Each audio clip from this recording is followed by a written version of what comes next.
comme c'était prévu. On l'a vu avec la chaîne Bismart, on l'a vu avec The Explorer, on l'a vu avec Xavier Niel aussi de Free.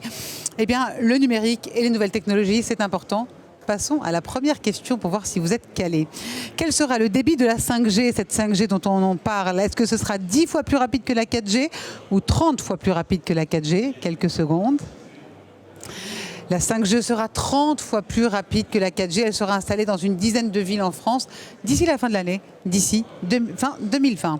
Deuxième question, combien de start-up ont vu le jour dans le secteur de l'intelligence artificielle en 2019? Est-ce que c'est 432 ou est-ce que c'est 882?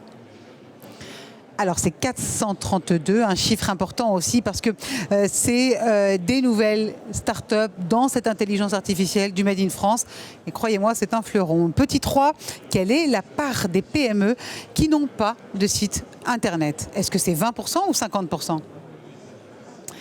Étonnamment, c'est 50%. Et oui, 50% des PME n'ont toujours pas de site internet parce qu'elles ne sont pas forcément à l'aise avec le digital. D'où l'enjeu, le défi dont on n'arrête pas de parler. On a l'impression que pour beaucoup de patrons, c'est évident, mais pas forcément. Quatrième question, pourquoi les entrepreneurs se tournent vers le numérique? Est-ce que c'est pour accroître leur chiffre d'affaires ou leur visibilité? Et oui, c'est les deux en fait. Parce que pour accroître ses rendements et accroître sa visibilité, on accroît de facto son chiffre d'affaires. C'est un cercle économique. Petit 5, quel est le pays le plus automatisé en termes de robots au monde? Est-ce que ce sont les États-Unis ou est-ce que c'est la Corée?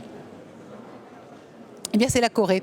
La Corée avec 774 robots pour 10 000 employés.